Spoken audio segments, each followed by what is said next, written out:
Hi everyone. Let's talk about subnetworks in this class. Subnetworks are nothing but you are dividing your entire network into small networks. So why do we need subnets or subnetworks? Suppose you have a network from class A. Suppose as we know, class A has 2 power 24. Which is 16 million hosts or IP address in each network. So it's very difficult for us to maintain all the hosts in that network. It will be very difficult for the admin to maintain uh, uh, 16 million hosts. And the second thing is security. There are security issues, and also the maintenance of the big network is very difficult. Let's take an example. Suppose you have an organization here and you have four departments. Let's say you have developers, you have maintenance department, you have testers department, you have HR department. So the network here, suppose you are dividing it into four small networks, subnets. Let's call this subnetworks. So here the first advantage is the maintenance of the small departments or the small subnets is very easy. And the second, the important one is the security. You don't want the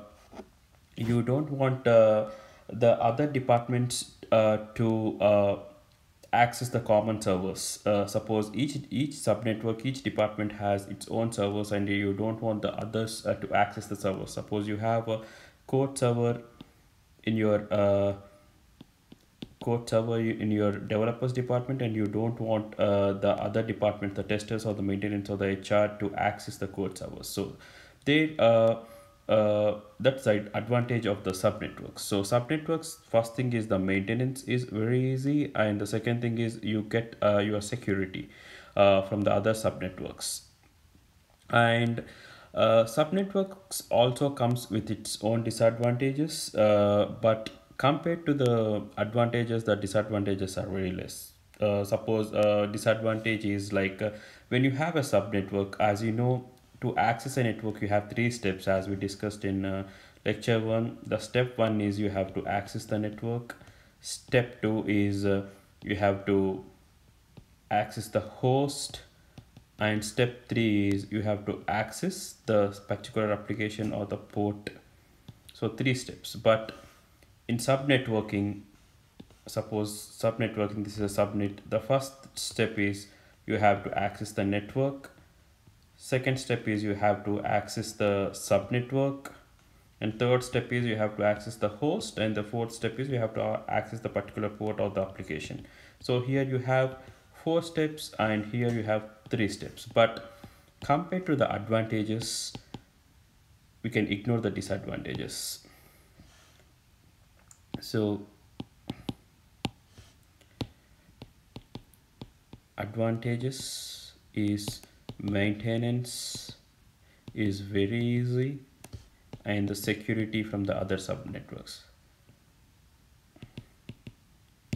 So yeah, the subnetworks are nothing but you're dividing your big network into small networks to provide security from the other subnetworks, and also the maintenance be very easy. Let's take an example and explain you. So suppose take a class C network. Suppose take a network 200.1.3.0. Let's try to divide this network into two subnetworks. So as we discussed in the last lecture 1, if you see, as this is a class C network, the first 24 bits are the network ID, and the last 8 bits are host ID. So if you put all your zeros in your host ID part, then you'll get your network ID. So, but I mean, you get your network. So the first three are network ID, and the last 8 bits are your host ID. So let's divide this into two subnetworks. As we discussed in the last class, to divide any network into two parts, you need to select the first bit in the host IDs. So 200.1.3. If you select in this one is 1 2 3 4 5 6 7 8.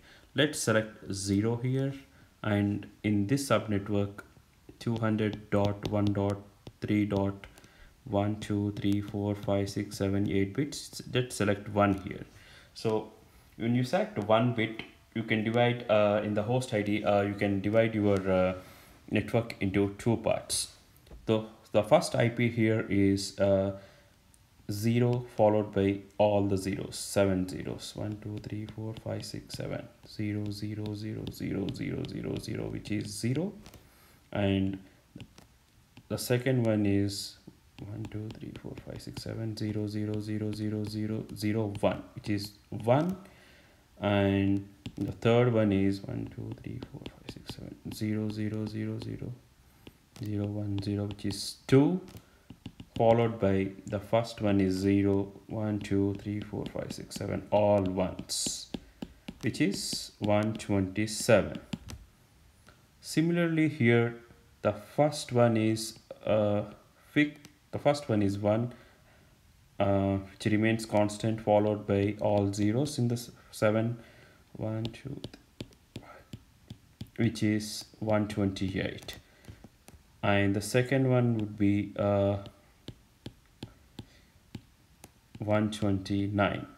Similarly, the first one is 1 followed by all ones, which is 255. So you are dividing your entire network 200.1.3.0 by selecting one first bit in the host ID part to divide it into two subnetworks. The first subnet starts from the IP 0 to the IP 127, and the second, this is subnet 1, and the second subnet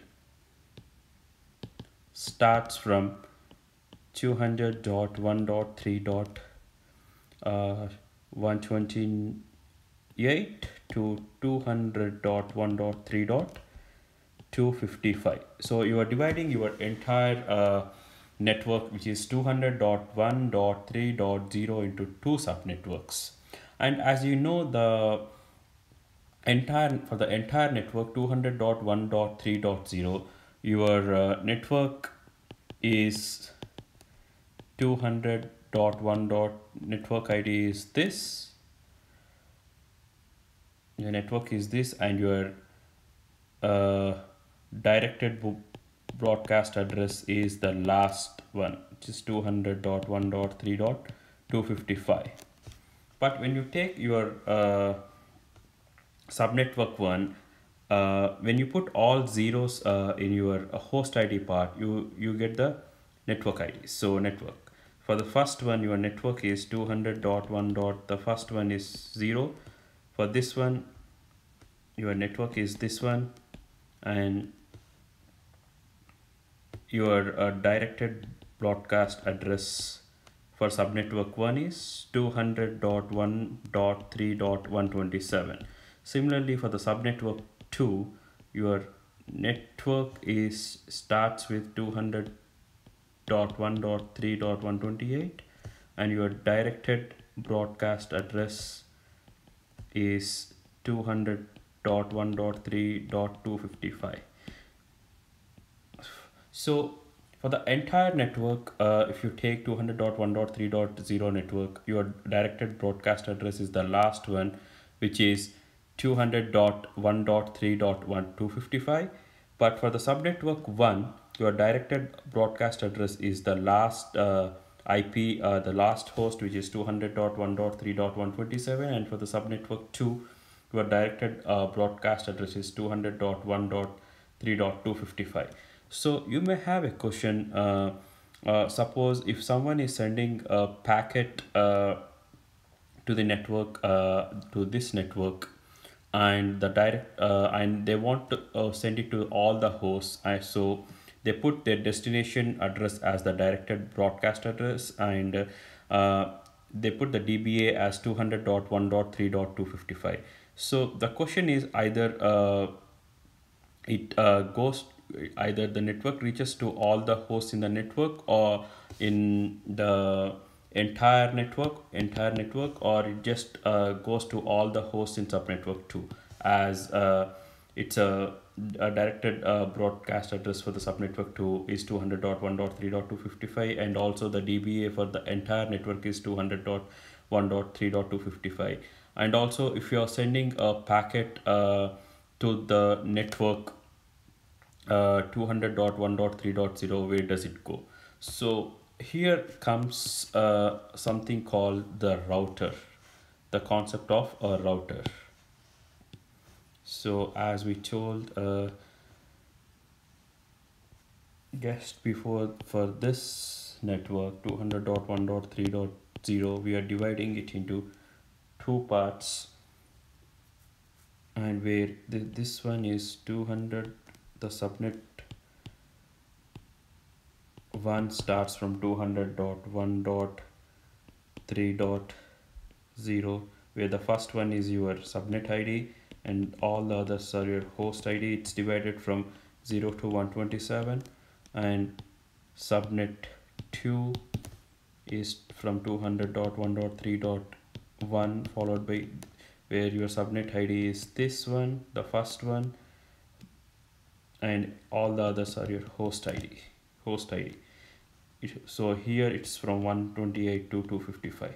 Suppose you want to send a packet to entire network, or you are sending a packet with a direct broadcast address of 200.1.3.255. Where does it go, and what is the network for the subnet 1, subnet 2, and how does the packet move from outside the network or within the network, from to subnet 1, or subnet 2, or from subnet 1 to subnet 2? There comes a router called a concept called a router. So we place a router in between uh, subnet 1 and subnet 2, a router. So within the network, and your ISP provides its own router which is outside. So it's the internal router and the external routers, and the router takes care of the L3 network interface. It decides how a packet moves from one network to the other network. So we'll discuss more on routers and how packet moves from a network to network, or a one sub network